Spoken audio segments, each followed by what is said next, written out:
여기 이력을 보시면 저는 이제 학교 다니셨을 때부터 이렇게 기억이 나고 지금은 또 파주 타이포그래피 학교를 설립하시고 거기를 운영하고 계십니다. 그리고 안그래픽스라는 출판사도 이렇게 만드셨고요. 뭐 그의 뭐 수상 경력이나 이런 것들은 많이 있습니다만 어쨌든 그 글씨를 다루는 타이포그래퍼라는 그런 것들을 널리 알리기도 하고 실제로 활동도 많이 하시고 최근엔 또 전시도 근처에서 하셨는데 저도 가서 보고 왔는데 그 예술가의 면모를 또 지니신 그런 안상수 그래픽 디자이너를 모시고 강연을 듣도록 하겠습니다. 박수로 맞아주십시오. 네, 네, 반갑습니다.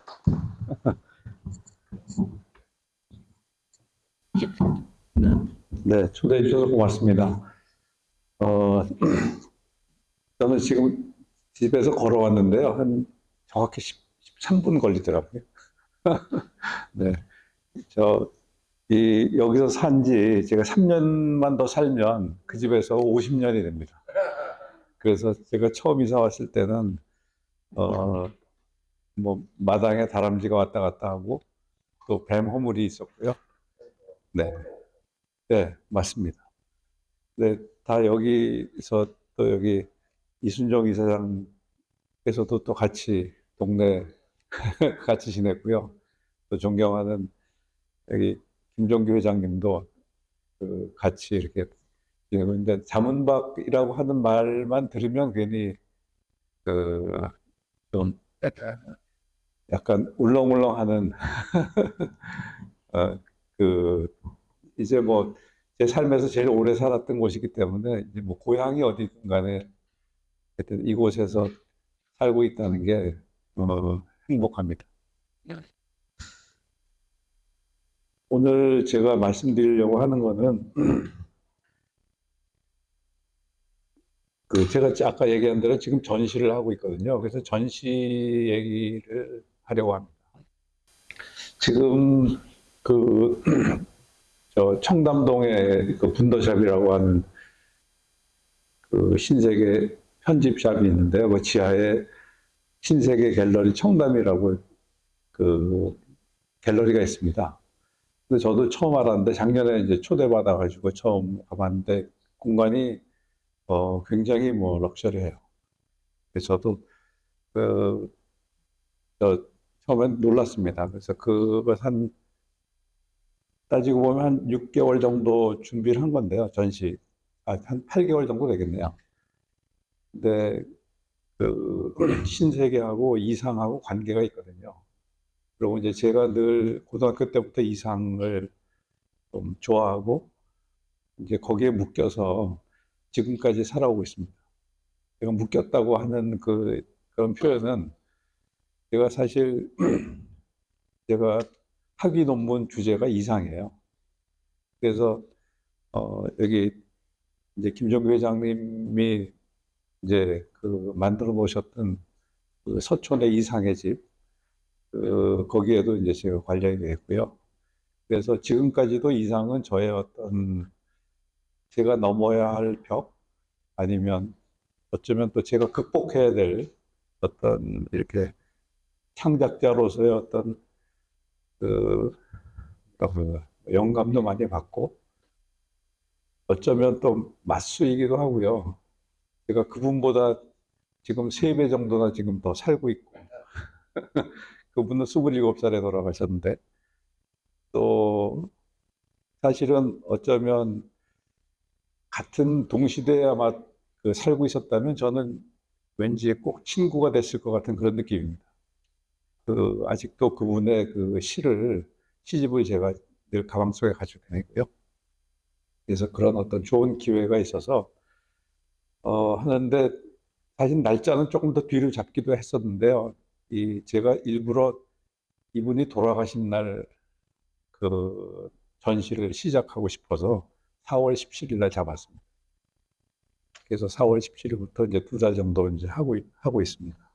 이거는 저는 8년 전에 제가 개인전을 서울시립에서 했는데 그로부터 딱 8년 만에 제가 서울에서 개인전을 하는 거라서 저도 사실은 좀 상당히 긴장도 많이 했고요. 그래서 오늘 그런 전시를 제가 직접 이런 설명을 할 기회가 잘 됐다 그러면 이 기회에 그냥 여기 자문밖에서 하자라고 해서 제가 준비를 했습니다.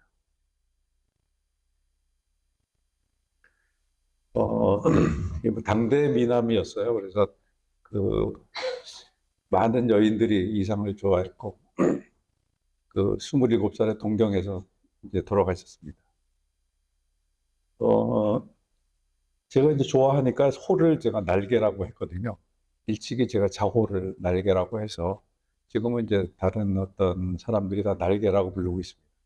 요새는 뭐 제 이름을 부른다거나 제 호칭을 부르면 이제는 좀 어색합니다. 벌써 한 이제 12년 정도 제가 그 날개라는 이름으로 이렇게 살아왔기 때문에 그래서 이상 제목이 날개 이상이거든요. 그러니까 이게 그 중의적인 게 굉장히 많아요. 그러니까 제 호이기도 하고 이상의 가장 대표적인 소설이기도 하고 또 이상이라고 하는 거는 또 그냥 이름이기도 하지만 이상한 이상도 있고 또 우리의 그 아이디어라는 어떤 이상 세계도 이상이고 또 여러 중의적인 것이 있기 때문에 이번 제목은 이상의 날개가 아니라 저의 이상입니다. 날개 이상. 근데 이제 제목을 아까도 얘기를 했지만 이제 홀려라 홀리리로다라고 하는 이렇게 부제를 다는 것은 어, 이 홀려라는 사실은 저의 어떤 좌우명이기도 하고요. 또 제가 지금 그 몸담고 있는 파티, 아까 설명했는데 이를테면 대한 독립 백옷 거기에 이제 보통 교훈이라고 하죠. 그러니까 그 저희는 그걸 홰말이라고 합니다. 그러니까 이제 횃불은 불을 드는 거잖아요. 근데 말을 든다는 의미에서 슬로건 중에 하나가 여기 홰말 중에 하나가 홀려라예요. 아시다시피 뭐 제대로 하려면 뭐 홀리지 않고 되는 게 있겠습니까? 근데 가장 아마 홀리지 않고 될 수 없는 거는 아마 제가 보기엔 사랑인 것 같아요. 연애를 하려면 적어도 홀리지 않으면, 네.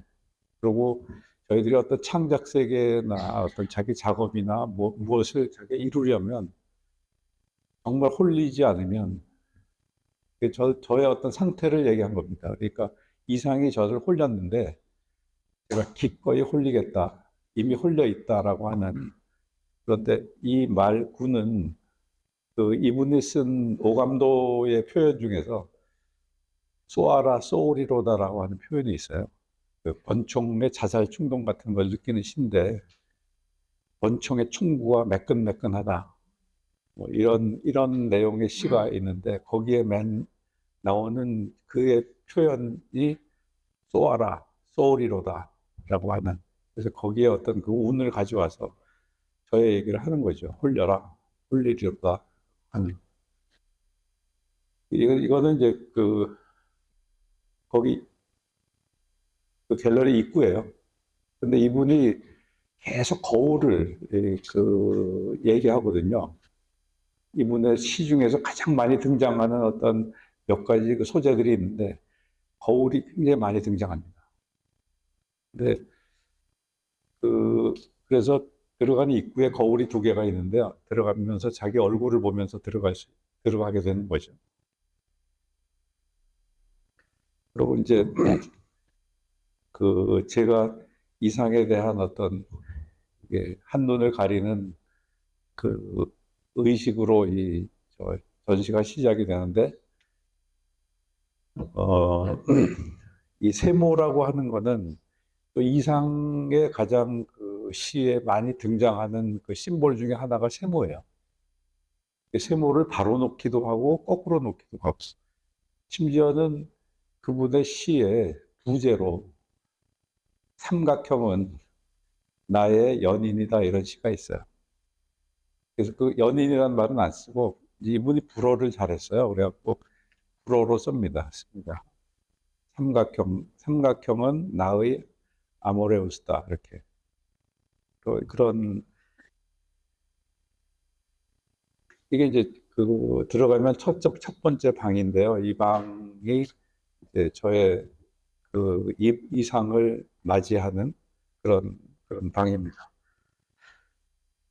그래서 그 이제 이 전시를 위한 저의 어떤 경의의 표시.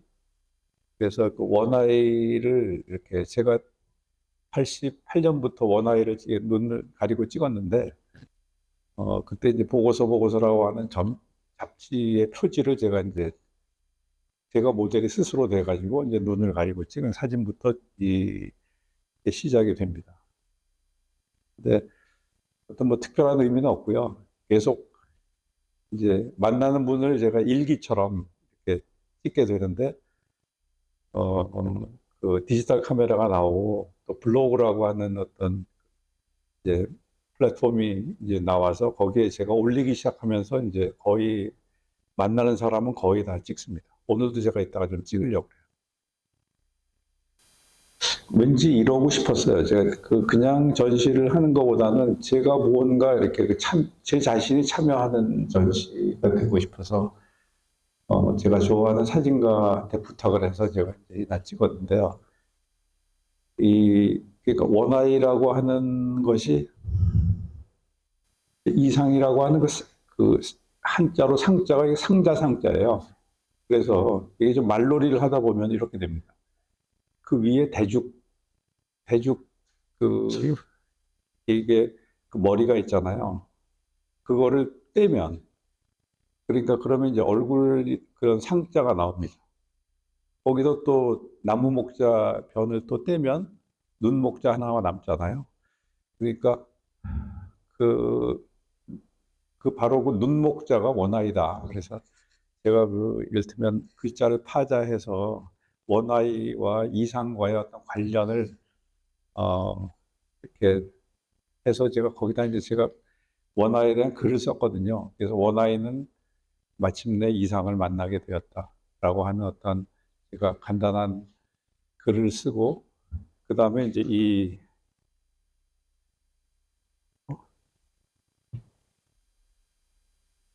사진을 찍은 거죠. 근데 이 옷은 제가 그 패션 디자이너한테 부탁을 해서 직접 만들었어요. 그러니까 일회용으로. 뭐 천도 아니고 또 종이도 아니고 플라스틱도 아니고 좀 묘한 재질의 옷을 약간 기모노처럼 이렇게 풍성하게 만들어서 그날 거기다가 이제 페인팅을 한 거예요. 페인팅을 하고 어떤 막 이제 그 사진 찍느라고 막 어떤 행위를 하다 보니까 저절로 이렇게 그 페인팅이 된 겁니다. 그러니까 약간 그 잭슨 폴록의 액션 페인팅처럼 뭐 그분은 막 뿌리고 했지만 저는 일부러 하려고 했던 건 아니고요. 이렇게 제가 막 움직이면서 뭐 사진을 찍히다 보니까 이런 어떤 옷이 이렇게 자연스럽게 됐어요. 그래서 이제 이 실물을 그대로 갖다 거는 겁니다. 그래서 이 제목을 그 일련의 이제 뭐 저의 행위 자체를 이상에 드리는 유쾌한 최경례라고 했어요. 보통 이제 이런 거 하면 이제 오마주란 말을 많이 쓰잖아요.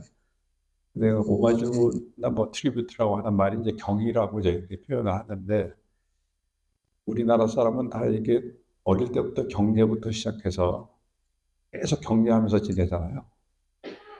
그러니까 뭐 어릴 때 선생님한테도 뭐 차려 경례하고 사실 일본서부터 온 거지만 남들 사내들은 다 군대 가서 또 경례하고 지내고 그래서 이걸 최고의 경례가 붙였습니다. 근데 이제 최고의 경례 그러면 너무 딱딱하니까 이상에 대해서 유쾌하게 원아이로 경례를 하고 이 전시를 시작한다라고 하는 그런 어떤 저의 마음을 담은 겁니다. 이상에 대한 제가 일종의 연서예요. 이렇게 꼭 부르고 싶더라고요. 그래서 제가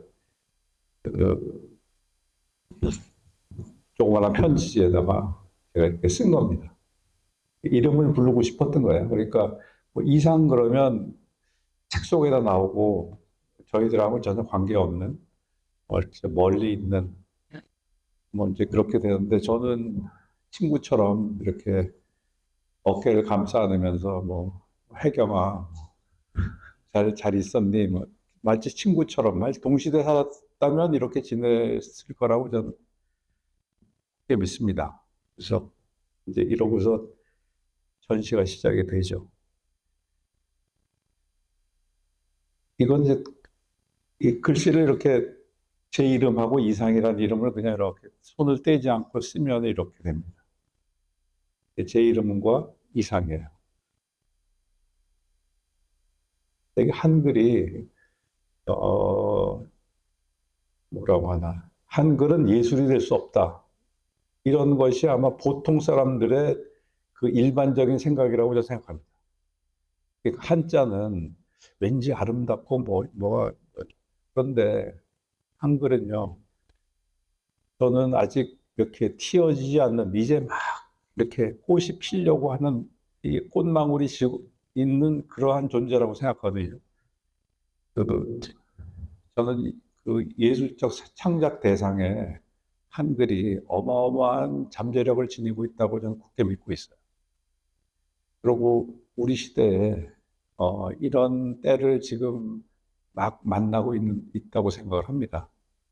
여러 가지 뭐 한류라든가 뭐 이런 것들도 다 그거에 저는 그 핵심은 저는 한글이라고 생각하거든요. 한글이 없다고 생각을 한번 해보세요. 끔찍합니다. 저는 한국이라는 나라조차도 지금까지 존속해 올 수 있을까라고 하는 그런 생각도 해요. 글자가 없었다면 아무것도 안 됩니다. 지금 한자로 지금 이렇게 대화를 하고 있다고 생각하면 이거 다 한자로 제가 이렇게 뭘 해야 되고요. 여기 포스터가 한자로 해야 되고 또 뭐 여기 간판 뭐 이런 거 다 끔찍하죠. 근데 그거는 뭐 한글과 중국어는 화성과 금성 같은 그런 차이가 있는 말이거든요. 근데 한자는 중국어에는 딱 아주 그 찰떡같이 맞는 그런 글자입니다. 중국어에 관해서. 그런데 우리말에 관해서는 그러니까 우리는 토시나 뒤에 어미 변화나 이런 것이 발달한 그런 그 어, 예, 점점 말을 할수록 이렇게 긴장되네요. 한글 얘기 그냥 넘어가겠습니다. 한글 얘기라면 이게 옛날 그 미쓰고시 백화점, 신세계 백화점인데요. 미쓰고시 백화점이 그 일본의 최초의 백화점이거든요. 그게 1902년에 그 일본 빈자에 이제 세워졌어요. 일본의 자부심이죠. 이게 미쓰고시가. 그런데 이제 1929년에 서울에다가 식민지 수도에다가 세웁니다. 뭐 네 개인가 세워요. 백화점을. 그 중에 이게 으뜸이었어요. 근데 이제 그 당시에 그 바로 이 거리, 여기서부터 충무로까지 쭉 가는 그 거리가 황금정이고요. 그러니까 그 당시에 멋쟁이들이 다 이 근처에서 노는 거죠. 그 종로까지 뭐 해서. 그런데 여기에는 당시에 파리에서 그 당시에 유행하는 어떤 뭐 아주 그 명품 물건들이 전시가 돼 있고 이 꼭대기에는 옥상 정원이 조성이 돼 있었어요.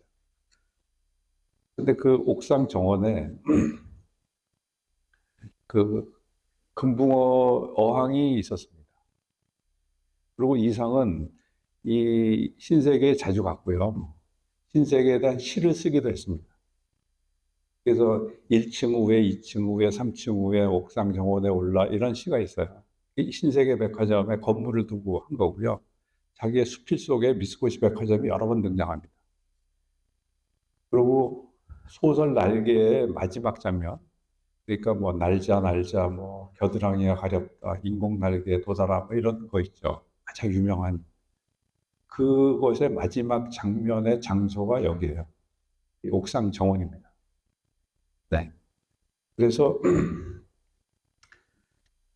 이게 이제 그 해방 후에 동화백화점으로 변하고요. 동화백화점이 나중에 삼성에서 인수해서 신세계백화점이 돼서 지금까지 오는 거죠. 그런데 그 신세계백화점이 이 건물의 구조는 하나도 안 건드렸어요. 그대로 있습니다. 안에 인테리어는 뭐 하지만 그것은 그대로 있거든요. 그래서 신세계와 이상이라고 하는 것은 굉장히 밀접한 관계가 있어서 제가 이상을 주제로 잡았던 거죠. 신세계도 좋아했어요. 근데 이제 거기 그 옥상에 이제 그 어항에 금붕어가 놀고 있잖아요. 그런데 그걸 묘사한 장면이 있습니다. 이상이 그 소설 날개에 거의 마지막 부분에 등장하는데 그 금붕어라는 거는 참 화려하고 아름답고 그렇잖아요. 그래도 그 금붕어라고 하는 거는 어항 속에 있을 뿐이다라고 하는 그러한 의유가 숨어 있어요. 그러니까 식민지 시대의 멋쟁이 젊은이들 뭐 이런. 그런데 이제 그 100년 전의 그 상황이 그렇고요. 지금은 이제 신세계백화점이 그 여러 군데 백화점에 그 지점들이 있는데 청담동에 그 분더샵이라고 하는 그 편집샵은 조금 특별한 곳이죠. 그러니까 명품이나 이런 것들을 의식한, 특히 젊은이들을 의식한 그런 백화점이거든요. 근데 거기 지하에 이제 그 전시를 하게 되고, 그 청담동이 지금 어떻게 보면 서울에서는 굉장히 멋쟁이들이 많이 왔다 갔다 하는 그러한 어떤 장소로 이렇게 많이 알려져 있잖아요. 그러니까 100년 전 미쓰고시 백화점의 옥상 정원의 어항, 금붕어, 100년 후에 청담동 신세계 백화점 지하에 있는 갤러리. 이게 왠지 저는 좀 약간 통한다고 봤어요.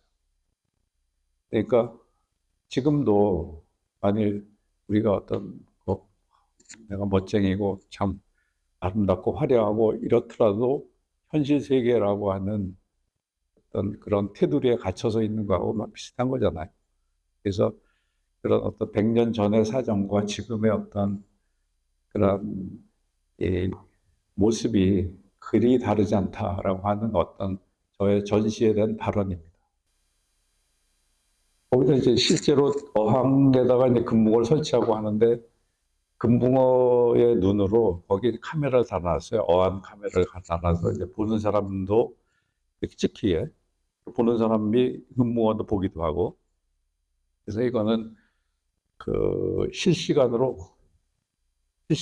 이제 이 금붕어의 움직임을 추적을 해가지고요. 이렇게 AI로 다시 해석해서 거기에 어떤 형태가 다시 반영이 되는 이제 그런 게 있습니다. 근데 이제 4월 17일에 돌아가신 날이잖아요. 근데 이분이 27살에 돌아가시는데 23살 정도에 이제 폐병 걸리잖아요. 그래서 이제 황해도 배천이라는 곳으로 이제 요양을 갑니다. 거기 배천이라는 데 어딘가 하면 개성에서 서쪽으로 조금 더 가면 돼요. 그러니까 황해도로 가는데 거기 가서 이제 한 2, 3일 있다가 지루한지 이제 어디 술집 소개를 해달라고 해요. 술집을 갑니다. 술집에 가서 평양기생을 한 사람을 만나요. 그게 이제 금홍이라고 하는 그 유명한 그 기생이 이제 술자리에 같이 하는 거죠. 근데 이게 조그만 기생이 이제 눈에 확 들어온 거예요. 그래서 이상이 물어봅니다. 자네가 몇 살이냐? 물어보는데 이상은 그 기생이 한 17 정도나 18 정도 돼 보인다고 생각한 거예요. 근데 이 금홍이 뭐라고 대답하냐면 제가 21살입니다. 이렇게 얘기를 해요. 그러니까 이상이 좀 약간 이제 뜻밖이죠. 그러니까 이상이 물어봐요. 그럼 나는 몇 살처럼 돼 보이냐? 그러니까 그 손님은 한 30대 때 보이요. 그럼 되게 보통 사람은 더군다나 자기가 이제 손님 대접을 해야 되니까 기생이 좀 젊게 보인다가 아니 멋있습니다 이렇게 얘기해야 될 텐데 사실은 금옥은 오히려 이게 심술이 나서 그렇게 얘기한 거죠. 자기한테 자기한테 나이 물어보고 그러는데 자기가. 근데 이제 금옥의 그 다음 대화가 이게 절창입니다. 내가 지금 이래 뵈고 내가 17살에 애를 낳아본 사람이요. 이렇게 대답을 해.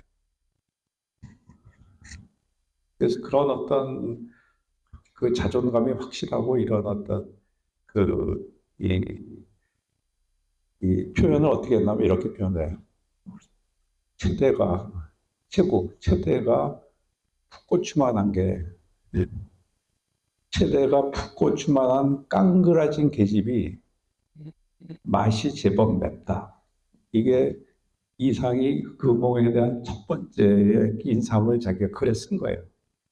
그러니까 굉장히 어떻게 보면 아주 성적 매력이 가득하고 그 다음에 체구가 아주 작고 그리고 아주 그냥 당당하고 자기의 자존감 이런 어떤 여자가 술자리에 온 거예요. 이게 바로 이상의 첫사랑입니다. 그래서 나중에 금옥을 서울로 불러 올리죠. 같이 살아요.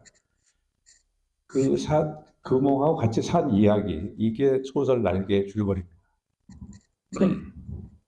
제가 왜 얘기를 하나 하면, 이상이 그로부터 이제 3년 후에 정식 결혼을 해요. 그게 이제 변동님이라고 하는 나중에 기망한 여사. 결혼을 하는데, 결혼한 지 3개월 만에 동경으로 가거든요. 동경에 10월 말에 가서 그다음 4월 달에 돌아가세요. 그것도 이제 길거리에서 자기가 불신검을 당해가지고 그 감옥에 가죠.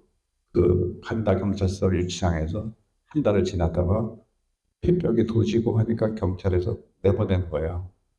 나오자마자 병원에서 그냥 죽습니다. 그리고 나중에 그 부인은 김한기 화백의 부인이 되죠. 그 후손은 없어요. 그래서 4월 16일 날 저희가 이제 오프닝을 하는데 그 오프닝을 하는 그것을 저희들이 제사라고 생각했던 거예요. 이번 기회에 이상한테 제대로 된 제사 한번 지내주자.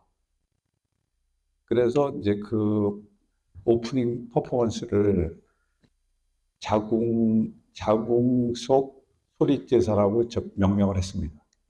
그러니까 이제 자궁이라고 하는 거는 글자 자자를 써서 이분이 이제 글자로 시를 지은 사람이니까 글자의 궁전 속에서 지내는 소리로 지내는 제사를 저희들이 했는데 그 같이 한 주인공이 여기 나와 있습니다. 네. 네. 그날 이제 또 우리 김 회장님이 신이 오셔서 그러니까 이상의 집을 이렇게 대표해서 그 향대까지 또 주셨고요. 네. 그래서 이게 있나 모르겠네. 근데 거기에서 제사에서 제일 저는 굉장히 이렇게 중요한 사람이 금옥이라고 생각을 했어요. 나중에 변동님 자기 정식 부인도 있겠지만 첫사랑은 또 이상한테 중요할 것 같아서 제사에 이제 변동님을 금옥을 모시기로 하고 그걸 이제 구상을 할 때 체대가 꽃추만하고 깡그라진 그런 여자를 제가 구해야 되잖아요. 그래서 제가 이제 같이 이제 퍼포먼스를 하면은 이 사람도 무슨 역할을 해야 되는데 그냥 가만히 있는 게 좋겠다는 그런 생각으로 그럼 같이 하는데 한 20분 동안 같이 그런 걸 하면 가만히 여자가 앉아 있는다는 것도 굉장히 힘들거든요. 그래서 제가 무용가를 섭외를 좀 하려고 했습니다. 이제 무대에 서본 사람이고 몸 훈련을 하면은 같이 그냥 가만히 앉아 있는 자세라도 좀 다를 거라고 생각을 해요. 더 대중 앞에서. 그래서 이제 제가 이제 가까이 지내는 차진엽이라고 하는 무용가한테 전화를 해서 설명을 했어요. 이런 곡을 하려고 하는데 이런 이 풋고추만 사람을 좀 구해달라. 그래서 한 사흘 뒤에 전화가 왔더라고요. 구했대요. 이제 저보고 오라고 그래서 갔습니다. 근데 구해진 그 금홍도 왔고요. 그런데 자기가 아무리 찾아도 무용가 중에서는 그런 사람을 제가 못 찾고 배우 중에서 찾았다는 거예요. 근데 가서 보니까 아주 제대로 찾았어요. 그 심은우라고 하는 배우인데 평창동에 삽니다. 갔더니 아주 제대로 그, 그러셨죠. 네.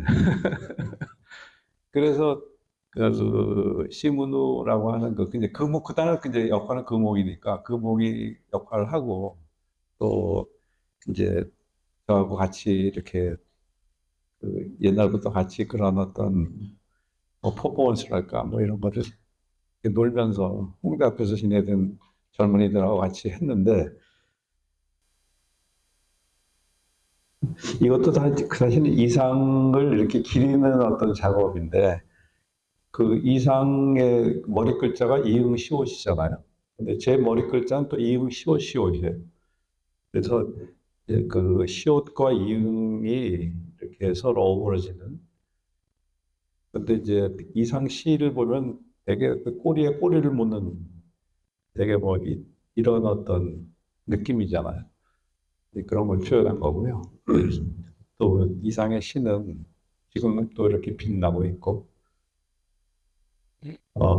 전 뭐 하나의 우주 같다고 생각을 합니다.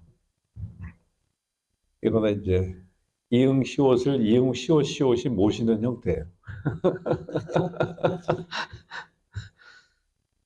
이건 이제 생명평화문인데 이거는 이 설명하려면 이게 좀 길어서 그냥 넘어가겠습니다.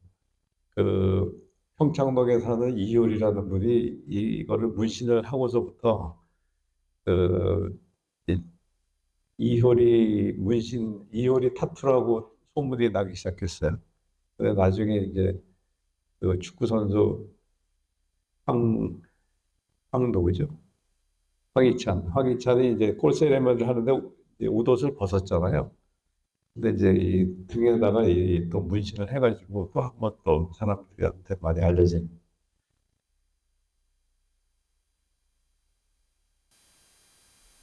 그럼 정리 좀 하겠습니다. 할 얘기는 많은데 뭐 그 이분의 시 중에서 이게 있어요. 이 삼차 설계도라고 하는 시가 있습니다. 이게 저는 우리나라 그 현대 타이포그래피의 이게 가장 중요한 그 시라고 생각을 해요. 이 타이포그래피라는 게 활자를 가지고 하는 글자를 부리거나 글자를 가지고 표현하는 어떤 디자인 행위 아니면 또 뭐 그 예술적인 어떤 창작 이런 것을 다 타이포그래피라고 하는데 제일 처음에 등장은 이게 조선과 건축이라고 하는 그 일본 잡지에 일본어로 했는데 나중에 이제 한글로 번역이 되죠. 그냥 이런 어떤 기호로 이런 걸 한다는 것이 그 당시에 어떤 시를 그다음 시단에서 문학계에서 이거는 뭐 전혀 이렇게 새로운 어떤 그러한 그 표현이었습니다. 아시다시피 그 당시 시는 대개 저항시 아니면 선영시 이런 두 가지 정도로 이렇게 돼 있는데 이분이 이런 어떤 새로운 실험적인 어떤 좀 다다적인 아니면 미래파적인 시를 함으로 해서 우리나라 문학의 새 다리가 쓸 수 있었어요.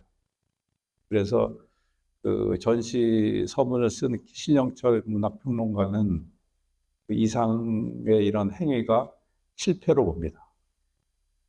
근데 이런 실패란 표현을 한 거죠. 실패가 아니라 실제로는 그 실패에 엄청난 의미를 두거든요. 그래서 이분은 이상의 실패는 철저하고 황홀한 실패라는 말을 써요. 그 이상이 27살 정도 되는 짧은 나이에 원래 그분은 화가를 지망했고요. 그 큰아버지의 어떤 얘기로 건축가로 가죠. 화가에서 못 먹고 산다 그래도 건축가를 전공을 했지만 이분은 또 디자이너예요. 조선과 건축이라고 하면 이제 그 당시에 기관지죠. 우리나라 건축 기관지의 표지 디자인을 공모를 했는데 1등하고 3등을 두 개 동시에 당선합니다. 그리고 자기가 이제 그 사파도 그리고 또 자기 친구 시집에 표지 디자인도 해주고요. 정말 다재다능한 사람인데 이러한 어떤 이분의 이런 이 새로운 어떤 창작 행위가 그 신영철 문학평론가의 표현에 의하면 우리나라의 근대 문학사가 이상의 실패로 인해서 당당할 수 있었다 이렇게 표현합니다. 저는 정말 이렇게 그 표현이 그분의 문학평론에 나오는 그 대목이 정말 절창이라고 생각해요. 그래서 그런데 이제 이것들은 다 그를 위한 저의 어떤 3차학 설계도에 기인한 그런 작업입니다. 이제 히읗으로 바꿔서 했는데 여기에 저는 그걸 보는 순간 이게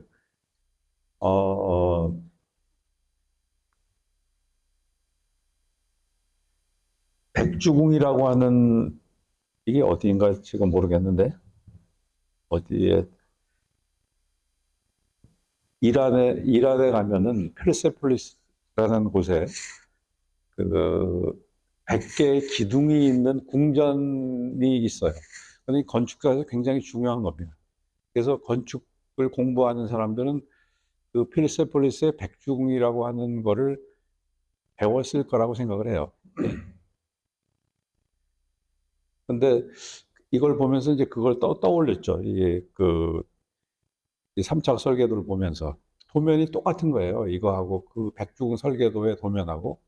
그래서 사실은 제가 이제 학위 논문을 이상의 이걸 쓰고 제가 백주궁이 궁금해서 제가 거기 갔어요. 근데 그 당시에는 비자 받기가 어려워가지고 1년 만에 비자를 받아가지고 제가 이란을 갔거든요. 이제 테헤란에서 뭐 비행기 타고 한 2시간 가면 시라즈라고 하는 도시가 있고 거기서 또 한 1시간 정도 이제 또 차를 타고 한 페르세폴리스 유적이 나오는데 다 파괴가 됐어요. 기둥도 다 무너지고. 그게 이제 크시렉세스 대제의 궁전인데 그 알렉산더 대왕이 이제 와서 다 이제 그걸 폐허로 만들었죠. 그래서 이분의 작업을 제가 옛날에 그걸 백주궁이라고 저는 얘기를 하고 여기 어디 있는데 잘 안 나오네. 이거예요. 저기 보시면 100개의 기둥이 나오는 저 설계도가 겹쳐지는 거예요. 그래서 요새 말로 하면 이제 제 뇌피셜인데 혹시 이상은 저런 것을 공부하고 저 잠재의식 속에 그런 게 있다가 자기의 어떤 전혀 다른 모습으로 표출이 됐을 수도 있을 것이다라고 저는 이제 혼자 생각을 했던 거죠. 뭐 이게 무슨 뭐 논문을 쓰려고 해서 그런 것이 아니라 그냥 혼자 상상이 전 즐거웠어요. 그래서 이란을 제가 2번이나 갑니다. 한 번은 그냥 처음에 가고 그 다음에 또 다른 기회가 있어서 또 일부러 또 거기를 또 찾아가고 지금 이제 세계문화유산에 지정이 돼서 그 다음에 갔을 때는 처음에 갔을 때 그 황량한 거는 다 사라지고 완전히 이제 이렇게 네. 그래서 그런 거를 이렇게 표현했던 한 7, 8년 전에 했던 거를 이제 작게 한 거를 다시 갖다 걸었는데요. 거기다가 바로 요거예요. 여기 보면 이제 제목을 제가 백주공 설계도라고 바꾼 거예요. 3차학 설계도를. 저거 이제 작은 작업이라서 눈여겨보지 않으면 숨어 있는 게,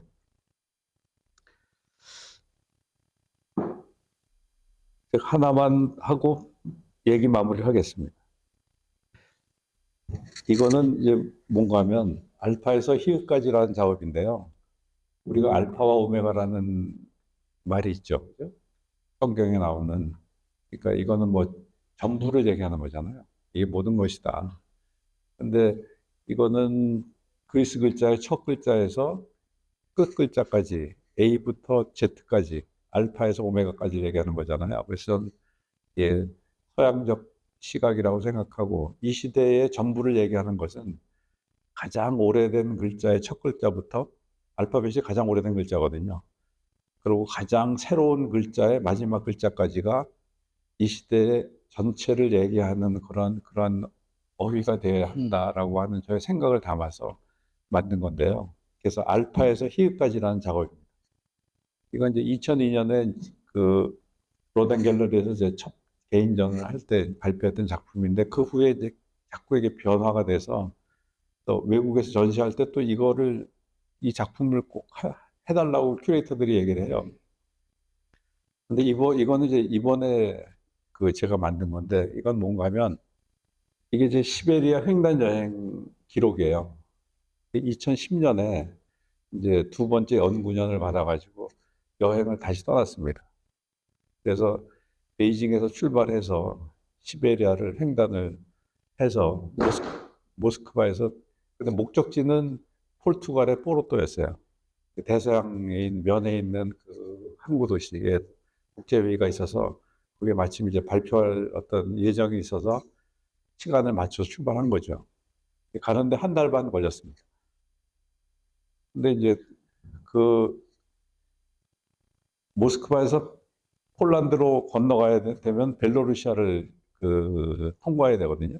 근데 제가 그 비자를 못 받았어요. 그래갖고 우크라이나로 이렇게 밑으로 우회를 해서 갑니다. 그래서 거기까지 이제 쉬엄쉬엄 가는 거죠. 가다가 중간에 뭐 친구들도 만나고 놀면 가고 가서 이제 이런 큰 강당에서 제가 발표를 하는데 발표하라 이거 기차 타고 왔다고 사람들이 다 박수치고 환영을 크게 받았습니다. 그러고 다시 돌아왔어요. 기차 타고. 그래서 왕복 석 달이 걸렸습니다. 근데 이제 연구전이니까 이제 맘 먹고 그때 또 제 견님 같이 가자고 했더니 제가 그게 이제 옛날에도 한번 했거든요. 같이 둘이. 근데 이번에 혼자 갔다 오라 해서 제가 혼자 3개월 동안 여행을 이제 한 거죠.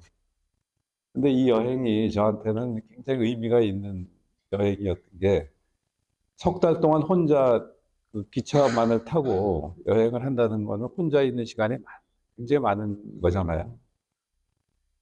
그래서 여기서 제가 내가 얼른 빨리 가서 학교를 그만둬야 되겠다라고 하는 결심을 한 여행입니다. 그래서 제가 9월 달에 출발해서 12월 달에 왔거든요. 이제 그러면 제가 연구전이 1년이니까 그 다음에 9월 달 아니 이제 그렇죠. 다음 2학기 때 복교를 해야 되는데 제가 오자마자 바로 학교에 가서 제가 조기 복교를 하겠다고. 왜냐하면 이제 제가 1년을 하면 제가 그 의무 복무를 좀 해야 돼요. 이렇게. 그래서 6개월이라도 먼저 하면 의무 복무 기간이 짧아지니까 이제 그때부터 이제 제가 커밍아웃을 해서 뭐 논문 지도도 안 받고 뭐 이제 이런 거 정리를 해야 되잖아요. 그게 한 2010년이니까 제가 2012년 가을에 그만뒀으니까 2년 동안 이제 준비를 하고 이제 그 학교를 그만두고 이제 파주에서 파티를 시작을 하게 된 겁니다. 그래서 이거 굉장히 의미 있는 저의 그 이제 어떤 기억이 여기에 담겨 있어서 제가 설명을 해드린 겁니다.